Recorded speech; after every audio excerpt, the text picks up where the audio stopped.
Hi, this is Dean Graziosi. Welcome to this week's blog. If you're new to this site, I have to congratulate you and say welcome. You'll find more wisdom, direction, capabilities, loving, caring people willing to share at this site than any other place on the internet. I would bet to say there's more free wisdom and information on how to make money in real estate on this site than most paid sites anywhere on the planet. And it's because we have a great family, we have a great community of people helping people, and I hope to inspire, motivate, and give wisdom every single week through these videos. Hey, a quick update. Last couple of weeks we've been talking about Joplin. We raised over $28,000. Most of it's my money, but it's okay. I did it with your help, and I feel good about it. We kind of narrowed it down. We'll give you an update. I think it's either going to go to Red Cross or a couple families we're considering, but in the next week or 10 days I'm going to pop on a plane, or maybe one of my staff members is going to jump on a plane and go hand deliver that check and see if we can help those great people out. Thanks again for all the well wishes, all the great hopes, clicking away, clicking the like button. In fact, you could do that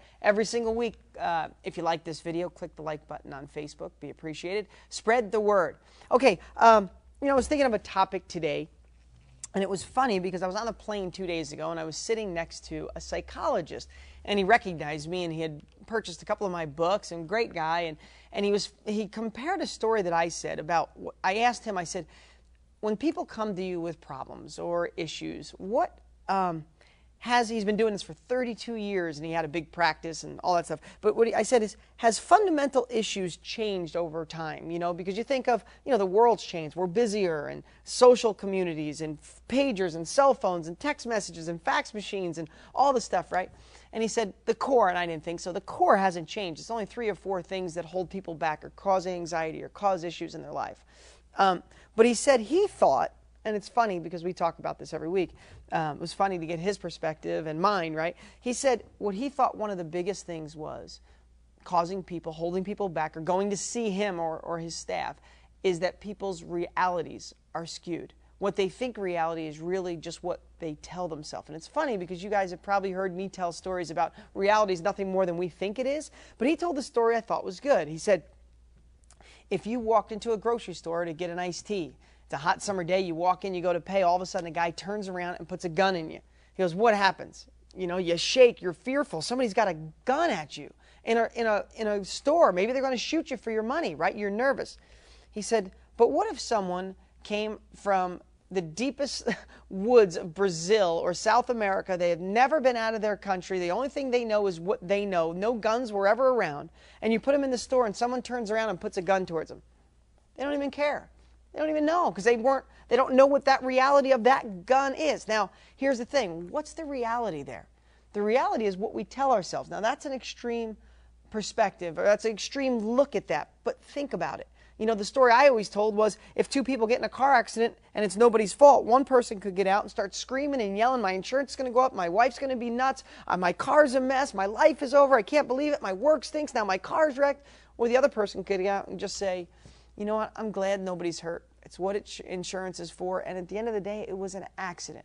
Right? What is the reality? Well, the situation was the car accident. The reality is the perspective each of them put on it, the energy each person put on it. So I want to ask you this week to do a reality check on yourself. What are you telling yourself? Are you saying that real estate is a hobby, or maybe real estate will work for me, or maybe I'm not smart enough, or maybe it's for other people, or maybe these techniques really don't work?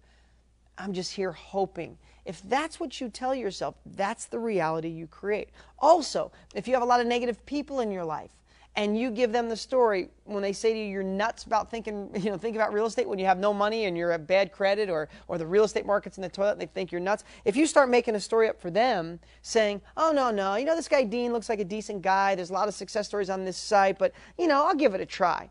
If you tell enough people that, I'm sorry to say, that becomes your reality. So what I'm going to ask you to do this week is focus on what's coming out of your mouth and what's going on in here about the reality of your finances, about the reality of making money with real estate, about the reality of everything, because what we perceive becomes our truth. Now, I'm not trying to get all new age on you. My dad would probably say I've been living on the West Coast too long.